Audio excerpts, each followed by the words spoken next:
Ang ating kaso ngayong araw ay kinasangkutan ng isang Filipina at naganap sa Munich, Germany. Taong 2016, sa malamig na lungsod sa timog ng Bavaria, masigla at puno ng pag-asa ang buhay ni Josephine Navarro, isang 31 anyos na Filipina mula Puerto Princesa, Palawan. Isang taon na siyang naninirahan sa Germany matapos ikasal kay Dominic Kruger, isang German civil engineer na nakilala niya noong minsang bumisita ito sa Pilipinas bilang turista. Nagsimula ang lahat sa simpleng palitan ng mensahe. Nauwi sa araw-araw na video call hanggang sa personal itong bumalik sa Pilipinas. Makalipas ang 6 na buwan upang formal siyang alukin ng kasal na hindi naman tinanggihan ng Filipina. Mabilis ang naging takbo ng relasyon nila. Sa tingin ni Josephine, si Dominic ay tila perpektong katuwang sa buhay. Maalalahanin, responsable, matalino at tahimik. Nang tuluyang lumipat sa Munich, naging maayos ang kanilang pagsasama. Simpleng may bahay si Josephine habang inaayos ang mga papeles para makapagtrabaho. Naninirahan sila sa isang apartment sa Sendling, isang tahimik na district na kilala sa pagiging family-friendly. Sa araw ay abala si Dominic sa trabaho at sa gabi naman sabay silang naghahapunan. Nanonood ng pelikula at nagpaplano ng kinabukasan, isang bahay sa kanayunan, bakasyon sa Pilipinas, mga anak sa hinaharap, at road trip sa iba't ibang bansa sa Europa. Ngunit sa kabila ng tila perpektong larawan ng kanilang buhay, may mga bagay na hindi lubusang maunawaan si Josephine. Isa na rito ang ugali ni Dominic na palaging mag-isa kapag nagha-hiking. Ayon dito, ito raw ang kanyang paraan ng pahinga mula sa stress ng trabaho. Isang personal na espasyo. Minsan hindi rin ito agad umuuwi at sinasabing may emergency sa site o na traffic. Palaging may paliwanag at kasunod nito ang mga yakap at lambing. Kalaunay, natutunan ni Josephine na huwag na lang masyadong isipin ang mga ganoong pagkakataon. Isang araw, habang naglilinis ng bahay, aksidenteng natabig ni Josephine ang isang lumang kahon mula sa itaas ng cabinet. Nabuksan ang lock nito mula sa pagkakahulog at tumambad sa kanya ang ilang lumang litrato ng mga babaeng hindi niya kilala. Sa likod ng bawat larawan, may mga nakasulat na pangalan at petsa. Isang larawan ang agad niyang napansin. Pamilyar ang background ng lugar. Tila ito ang cabin na minsang binanggit ni Dominic na ginawa niya raw noon para sa solitude hiking. Hindi niya ito binigyang pansin noong una. Ipinagpalagay niyang mga lumang kakilala o kaibigan lamang ito ni Dominic. Ayaw rin niyang magtanong para hindi masabing siya'y nakikialam, ngunit makalipas ang ilang linggo. Habang nagbabasa siya ng mga lokal na artikulo sa kanyang tablet, may isang mukhang biglang humatak ng kanyang atensyon. Isang babae mula sa Augsburg na iniulat na nawawala mula pa noong 2014. Si Clara Weiss. Pamilyar ang pangalan at tila may kakaibang kutob si Josephine. Agad siyang tumayo, binuksan muli ang kahon at nang muling silipin ang mga larawan, nakita niya ang eksaktong mukha at pangalan. Clara Weiss. September 5, 2014. Hindi mapakali si Josephine matapos ang pagtuklas sa lumang kahon. Magkahalong kaba at pagtataka ang dumapo sa kanya. Isang pangalan mula sa lokal na balita ang nakita niya sa mismong larawan. Si Clara Weiss, isang dalagang nahaitalang nawawala 2 taon bago pa man sila magkakilala ni Dominic. Ayaw niyang agad mag-isip ng masama, ngunit hindi rin siya mapakali. Sinubukan niyang maghanap ng dagdag na impormasyon habang wala si Dominic sa bahay. Sa mga oras na ito, sinimulan niyang tumingin sa online database ng mga nawawala sa Bavaria. Doon niya muling nakita ang pangalan ni Clara, kasama ang ilan pang detalyeng mas nagpatingkad sa kanyang kutob. Huling nakita sa isang coffee shop sa Augsburg. Walang konkretong lead at hanggang ngayon ay hindi pa rin natatagpuan. Ang cafe na binanggit sa artikulo ay tila pamilyar kay Josephine. Minsan na siyang inaya ni Dominic sa parehong lugar para magkape. Tila unti-unting nagdurugtong ang mga detalye. Isang araw, habang nililinis niya ang kotse ng asawa, napansin niyang may tila gasgas sa loob ng trunk. Manipis ngunit tila hindi karaniwan. Hindi siya sigurado kung may kahulugan yon, ngunit dumagdag lamang ito sa kanyang pagdududa. Mas naging mapagmasid si Josephine.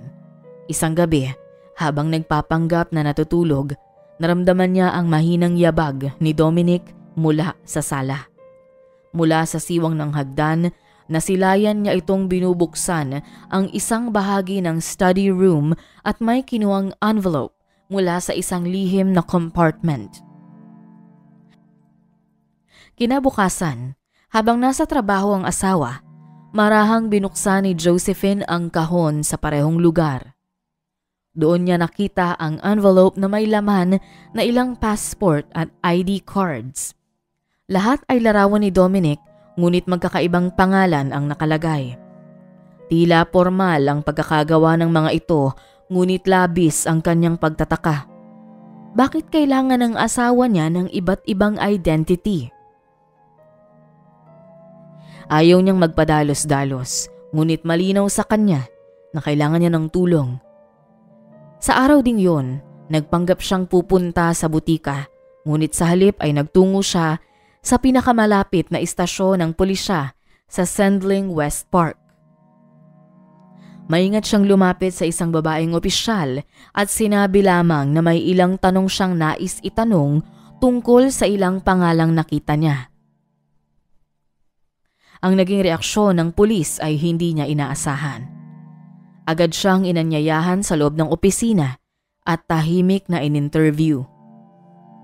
Nalaman niya ang ilan sa mga ito ay bahagi ng mga long-term missing persons case mula pa taong 2007 hanggang 2015. Mula sa narinig ay lalong binalot ng kaba si Josephine. Sa parehong araw, pinakiusapan si Josephine ng Munich State Police na bumalik kinabukasan para sa formal interview. Si Commissar Meyer ang itinalagang tumanggap ng kanyang pahayag. Mahaba ang usapan, ngunit naging malinaw na ang mga larawang nakita ni Josephine ay may koneksyon sa ilang matagal nang iniimbestigahang kaso. At posibleng may kinalaman ng kanyang asawa sa lahat ng ito. Sa muling pagharap ni Josephine sa mga awtoridad, kinabukasan, masinsinan ang naging tanong sa kanya. Ipinakita sa kanya ang ilang larawan mula sa mga open cases, mga kababaihang naiulat na nawawala sa iba't ibang bahagi ng Southern Germany sa loob ng halos 1 dekada. Sa panginginig ng kanyang mga kamay, kinilala ni Josephine ang ilan sa mga mukha. Tumutugma ang mga ito sa mga larawan sa kahon. Pinayuhan siya ng pulisya na wag munang gumawa ng anumang hakbang na makakahalata si Dominic. Sinabihan din siyang manatili sa bahay at wag aalis mag-isa.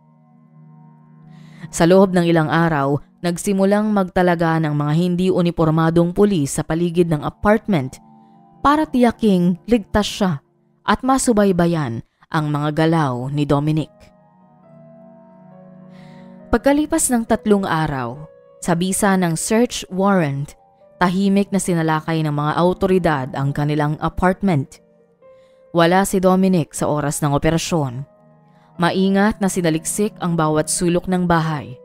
Sa loob ng study room ay natagpuan ang mga dokumentong may kaugnayan sa mga ID na nakita ni Josephine.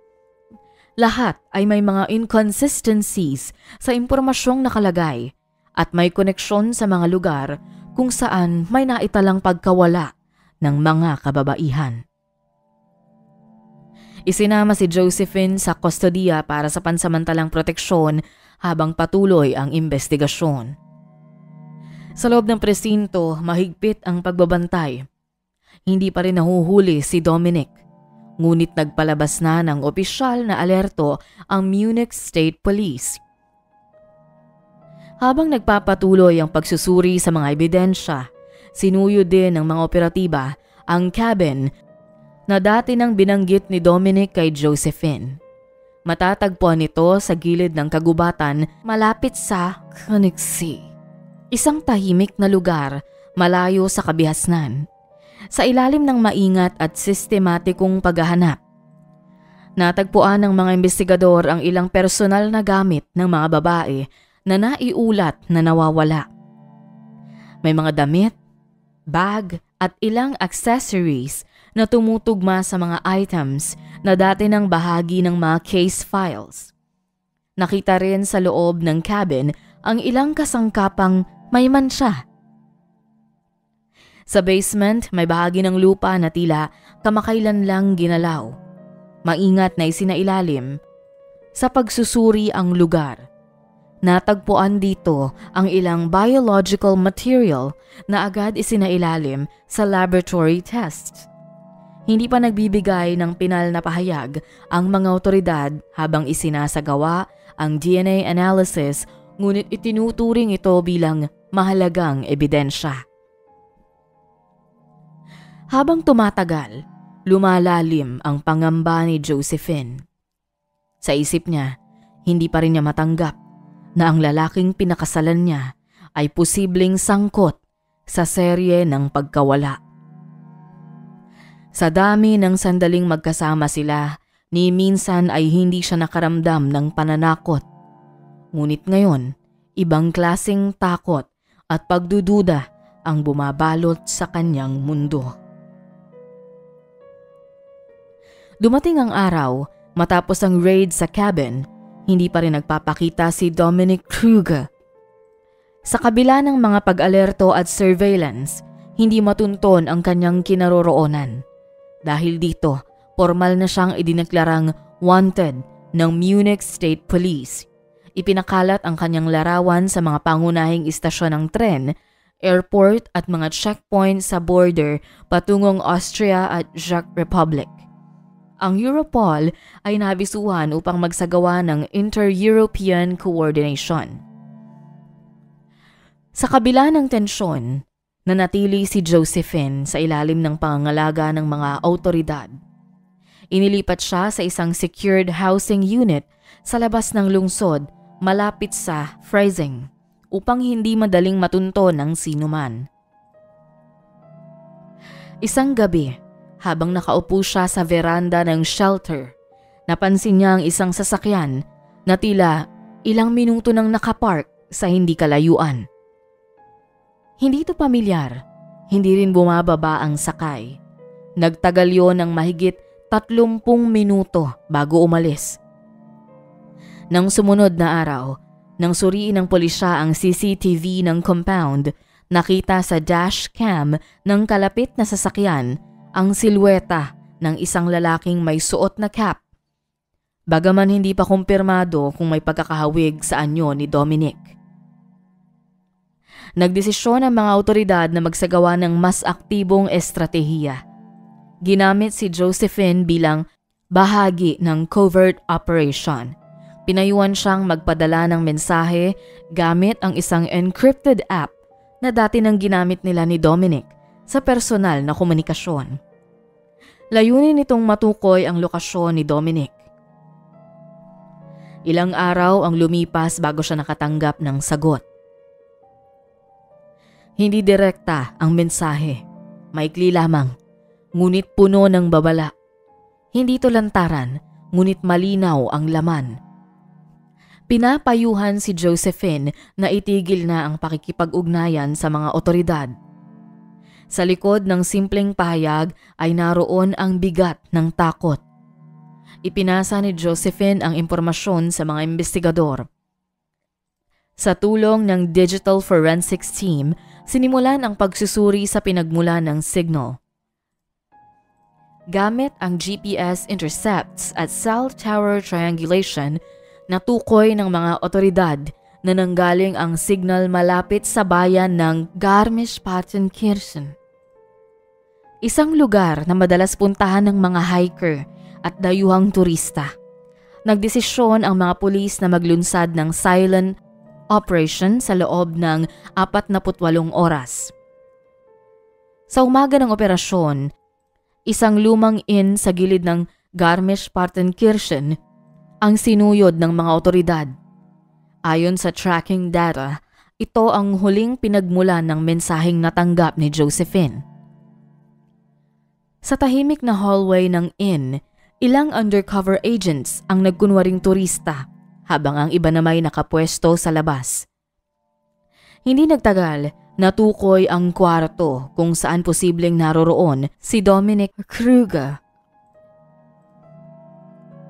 Nang kumatok ang mga pulis sa pinto, may ilang segundong katahimikan ito. Bago bumukas, sa loob, nakita nila si Dominic. Kalmado, ngunit halatang gulat sa bilis ng operasyon. Sinubukan itong lumabas sa likurang pinto ngunit agad siyang naabutan ng mga awtoridad. Tahimik siyang isinakay sa isang secured police pabalik sa Munich para sa opisyal na pagproseso ng kaso. Pebrero 2017, sa Munich Regional Court, humarap si Dominic Kruger sa publiko bilang pangunahing akusado sa patong-patong na kaso. Kabilang dito ang mga paglabag kaugnay ng pagkawala at posibleng pananagutan sa mga hindi pa nalulutas na kaso ng kababaihan sa rehiyon. Mahigpit ang seguridad sa paligid ng korte. Naroon ang mga pamilyang nawalan ng mahal sa buhay, mga tagapagtaguyod ng human rights at iba pang spectators. Ang paglilitis ay tumagal ng mahigit 4 na buwan. Sa tulong ng salaysay ni Josephine, mas lumawak ang pagkaunawa ng mga investigador sa pattern na noon ay hindi pa nila lubos na maiugnay.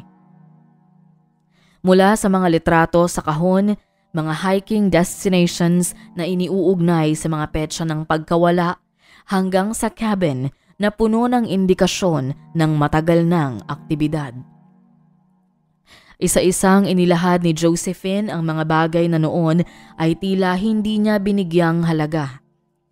Ang madalas na pagkawala ni Dominic tuwing weekend, ang cabin na hindi niya kailanman nakita, ang mga pekeng ID ni Dominic, ang kanyang testimonya ay hindi dramatiko, ngunit matatag.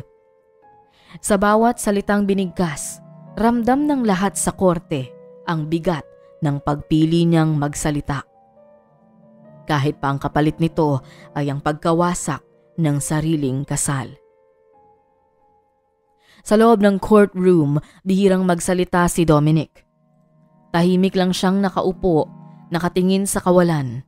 Wala siyang pag-amin o pagtanggi. Sa ilang pagkakataon, sinubukan ng defense team na ipaliwanag na maaaring may malalim na personal issues o trauma ang pinagmula ng kanyang kilos, ngunit hindi ito tinanggap ng korte bilang depensa. Hunyo 2017, matapos ang mahigit 4 na buwang paglilitis, ibinaba ng Munich Regional Court ang hatol. Si Dominic Kruger ay napatunayang guilty sa mga kasong may kaugnayan sa serye ng pagkawala ng 11 kababaihan mula 2007 hanggang 2016. Sa desisyon ng korte, siya ay hinatulan ng habang buhay na pagkakakulong nang walang posibilidad ng parole. Habang binabasa ang hatol, tahimik si Josephine sa loob ng courtroom. Sa kanyang tabi, naroon ang ilang pamilya ng mga biktima. Ilan sa kanila ay lumapit para pasalamatan siya para sa lakas ng loob at pagiging susi sa paglutas ng kasong halos nalimutan na ng panahon.